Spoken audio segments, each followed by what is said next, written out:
Hey guys, what's up? Today I'm going to be telling you guys about all the books that I read last year. I know this is kind of late, but better late than never. Just a brief for my reading goal for last year. My goal was to read 35 books, but I actually only read 25. This was due to a bunch of reasons. I kind of had a shift in my regular life when I went to go live abroad or study abroad last year. So the month leading up to me moving out was kind of hectic, and then when I got there it was really hectic, and then even when I settled in, it's like I was still always like on the go because I was either traveling to other cities or other countries in Europe, or I was being a social butterfly. So I did not really prioritize reading, especially the second half of the year, so I never finished my challenge. So I'm repeating the same challenge again this year, which is 35 books. Usually if I met my goal for a certain year, if I usually will increase that number for the next year, but I didn't, so I'm just gonna keep this. Also, I'm going to insert some clips that I took in the beginning. Oof, not in the beginning. On like Wednesday, because your girl thought she was gonna film like a going home vlog, but I didn't, so I just have a random few clips. So I'm just gonna add it in the beginning of this video. So yeah. Hello everyone. It is the day after Valentine's Day, so February 15th, Wednesday, and I am going home because we have a long weekend because my university implemented a wellness day, which means we don't have class this Thursday for the sake of mental health reasons, because we've had some suicides on campus, which is really sad, and other student deaths due to natural causes as well. So my university has implemented a wellness day, and I think they do this once every semester, but this is my first time being on campus when they've done it, because I think they started it last semester, because I don't remember having one before that, and last semester I wasn't here. So this is my first wellness day, and I've heard of some other universities doing this. I guess my university finally caught on, and it's sad that it took student deaths to realize that. Like, oh god. But yeah, my leg is so dry and now it's all red here, and so I need to put on lotion because I think my eczema is coming back. And yes, I can tell the difference between eczema and just dry skin. I am gonna pack. I usually don't take like any clothes, or as in like clothes to use when I get back home, because I already have clothes back home. But the stuff that I usually pack, if I do pack anything to go home, is stuff that I want to take back home and keep there. So I'm gonna take back some sweaters, and because the weather's getting warmer, but we still have a few cold days here and there, so I'm not taking back all my sweaters. I'm probably gonna take back all of them spring break, which is next month. So, but for now, I'm just gonna take back like 3, and my train is at 3. And so I'm gonna start walking at like 2, and then I'll get there probably by like 2:30. And so that way I have, oh my god, my leg looks so bad. That way I can choose like a good spot to sit on the train. But yeah. Okay, let's get this party started. Where did I go wrong? I'm lost inside my head. When everything around me keeps on changing, and these broken thoughts are waking. I don't like to fly on my own. I need a little love sometimes. lights go dim and I'm outside in. She's the only one that still feels right, and she know how it goes. One day I'm the most, next day I'm a joke. Headed down that slope, then I float to the coast with a lump in my throat. Say, will you stand your ground if I lose mine? Even if it takes me a long time to realize that I'm wrong and I'm singing a song with lyrics that don't rhyme. I keep fading away to a place that don't feel safe, and I pray that I wake up one day. I'm falling to pieces, I'm breaking apart. I'm ready to fix this, but where do I start?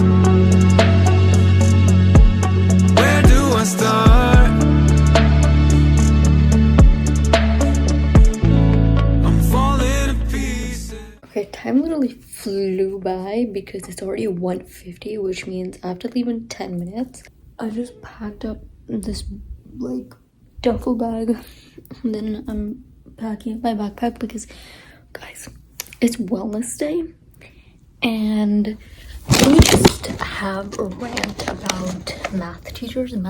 I've literally never had a good math teacher, and I've never had a math teacher that understands like what students are going through, because my math teacher, first of all, she teaches like we already know math, or we already know what's supposed to be going on. Second of all, she's fast, and whenever she asks us questions, sometimes like people don't raise their hand to say what the answer is because we just simply don't know, or we're confused, or we don't understand. And she'll make comments like, come on guys, it's not that hard, come on guys, it's not a trick question. Like, oh my god, like that kind of condescending talk, like literally I think some teachers just need to go back to teaching school because it's so annoying. But basically, even though it's wellness day, I still have work to do, and so I need to take my backpack home. It sucks, but this is American education, and they'll tell you one thing and they'll do another thing. So welcome to America. I'm gonna go switch out water for my flowers because I bought myself flowers for Valentine's Day and they're really pretty. So I'm gonna switch them out and cut the stems a little, trim the stems, and put some sunscreen on and get out of the house.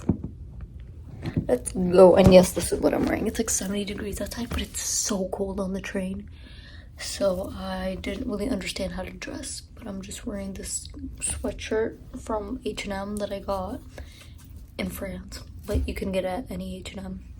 And then I'm wearing my Adidas little track pants. They're actually like a little bit itchy, not gonna lie, but I think that's also because I have like my hair is in the middle of growing back on my legs, so it's like, what is it called, like not spiky, but what is it called? Do you guys know what I mean? Where they're just, it's like stubbly, I don't know, so it's a little bit itchy on top of everything. But yeah, let's go. I have no option because I don't want to put on full-on sweats, and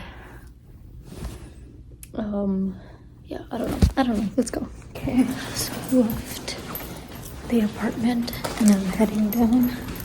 I actually look kind of crazy, but it's fine. I have to walk all the way to the train station because your girl doesn't have a car, and I could take the bus, but I just don't trust myself on a bus, especially the buses in the US, because public transportation is like just not good here, and sometimes it's not totally dependable, and sometimes it's a little confusing. So ask me to take a bus in Europe, though, I'll do that without even batting an eye, but not here. So I have to walk like 25 minutes. Which 25 minutes isn't that bad, honestly. That's kind of how long I take to walk to classes. Maybe a little bit shorter to classes, but so it'll be fine. But it's just annoying because I have all this stuff like with me, and it's like the train station is like downtown. It's kind of weird to go downtown a lot, but you gotta do what you gotta do. Where do I start? I'm falling to pieces, I'm breaking apart.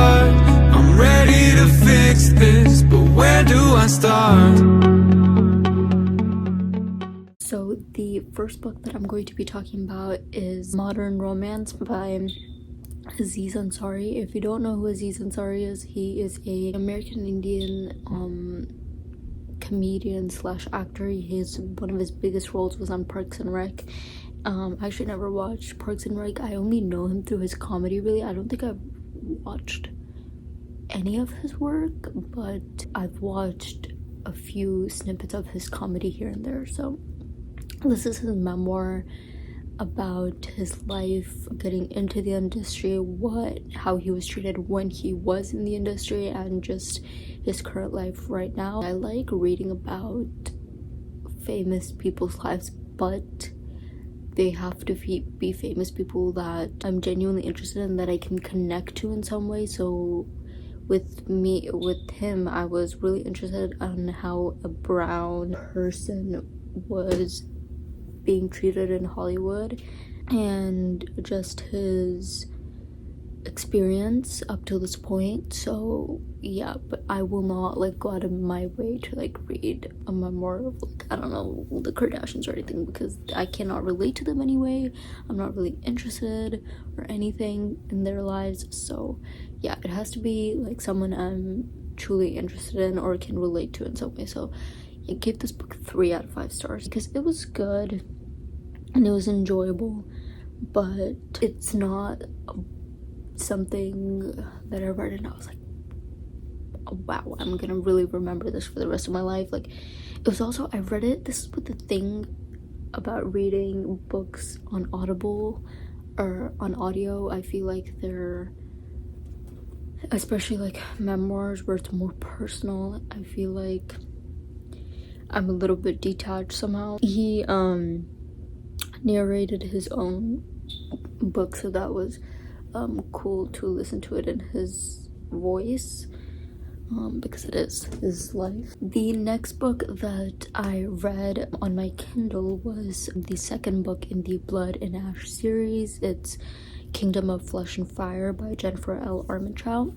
So this book I rated 3 stars. I can't really go into the synopsis of this book without spoiling what happened in the first book, so I would say go and read the summary of the first book. I know that's annoying to say because you probably came here for a summary slash like my opinion on the book, but I can't, like, this is not a situation where I can like explain to you about what the book is about, because I would just be spoiling what happened in the first book. But it was entertaining to read. I think I liked the first one more. I found that this one dragged on a little bit in some parts, but it was still entertaining. I still have the last book to read in this series, which I obviously haven't read. I just said I still have the last book to read in this series. I'm interested to see how they're gonna wrap this up. I think I've like had it with this series. I'm kind of like done with it. I kind of just want to finish it up and like start a different fantasy, because I'm honestly kind of over this one. So it's still good, it's still entertaining, I would still recommend it, but these are like long books, so by the time you get into like the half of the second one, you're kind of like, okay, I get where this is going. 2.5 because it was entertaining, but I like the first one better. I think the first one I rated 4 out of 5, and I hope it has a nice little, I hope it's like nicely wrapped up in a bow at the end. I don't know, we'll see. Okay, the third book that I read was An Absolutely Remarkable Thing by Hank Green. So this book is about April May, who stumbles across this giant sculpture. It almost looks like this transformer. She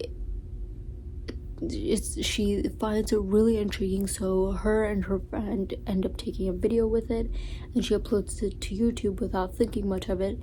And then they find out that these giant sculptures are these things called Carls, which have been placed in different countries and cities all over the world, and I think that they're coming alive, affecting the world. And so she's trying to figure out what they are, why they're there, what they're doing. Like, during this whole process, she gets viral for uploading this video on YouTube. It's about like dealing with internet fame and the relationships around her and how she deals with that while she's getting all this fame.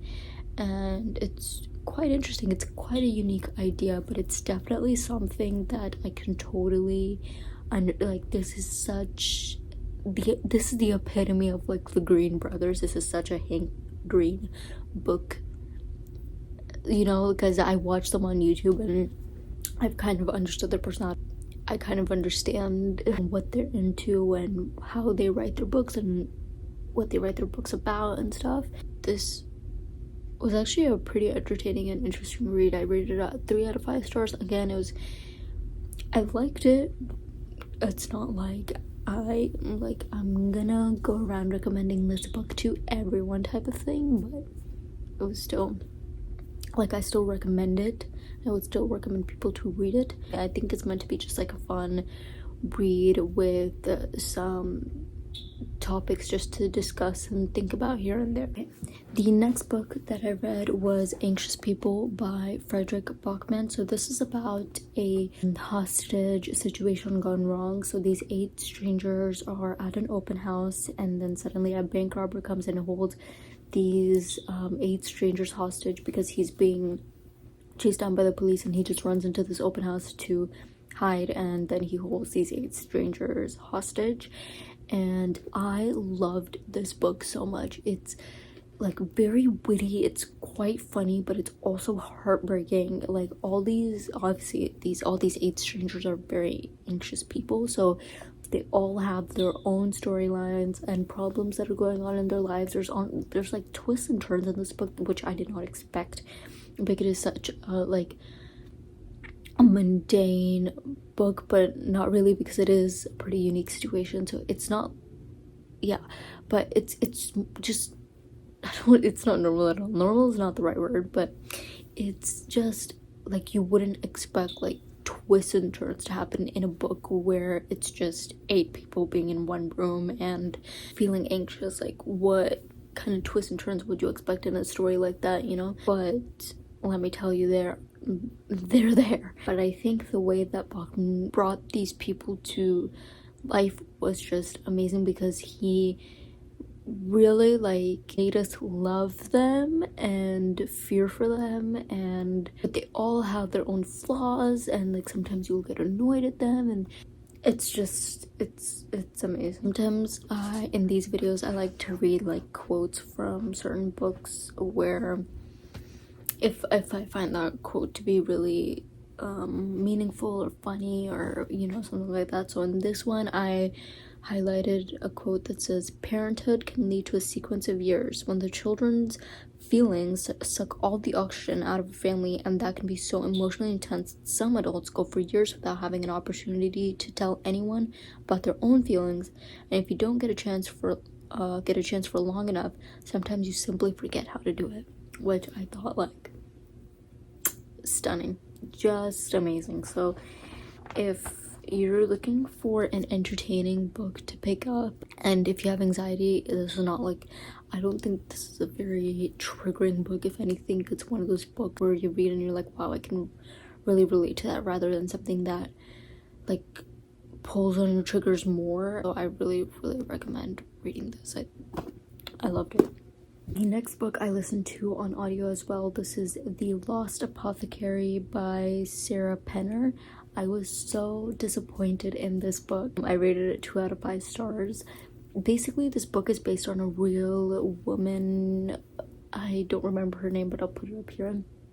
She would hand out, basically she had a shop, but her shop was disguised, and it was actually a shop that had potions with different kinds of poisons and stuff, and she would give these poisons away to women who had abusive spouses. So she would give it to them, and then they would go and poison their spouses and be free of their horribleness. But this book was just so boring to read. I think reading an actual history book about this woman would be more interesting than reading this historical fiction type of book. It was just boring and slow, and it's things happen but nothing happened at the same time.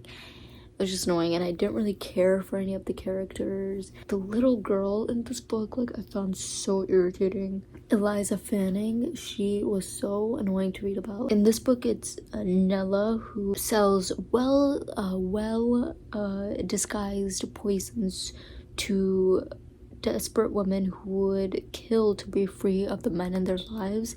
And then a 12-year-old girl named Eliza Fanning shows up, and they strike this like unexpected friendship, and Eliza like finds out what she's doing and she wants to help, and it's just like, but the girl's like, you can't help because like you're too young and blah blah blah. I would say you could pass on this book. It's honestly not that good. The next book that I read physically, but I borrowed my friend's copy, so I don't have it with me to show, but it's Crying in H-Mart by Michelle Zauner. So this is about Michelle Zauner, who I'm pretty sure a lot of people know. She's in a band called Japanese Breakfast, and this is about her life and especially her relationship with her mother and her growing up as an Asian American in Oregon, her struggling with her mother's high expectations of her, and you know, she grew up to be not what a lot of Asian mothers expect their kids to be. She wanted to become this like musician, and she got all these tattoos, and you know, it's like piercings, but her mother just wanted her to be a doctor or like something with like computers and not with tattoos and piercings and all this. So she was like, you can, like, it's what a lot of Asian moms say, which is like, you can, that can be your hobby, but don't make it like, don't expect it to become like a career. But then she tries for her mom to be something other than what her calling is, which is a musician, and she just can't. And it's just her having to deal with that, and her mother having to deal with the fact that her daughter will do what is good for her and her life and follow her dreams.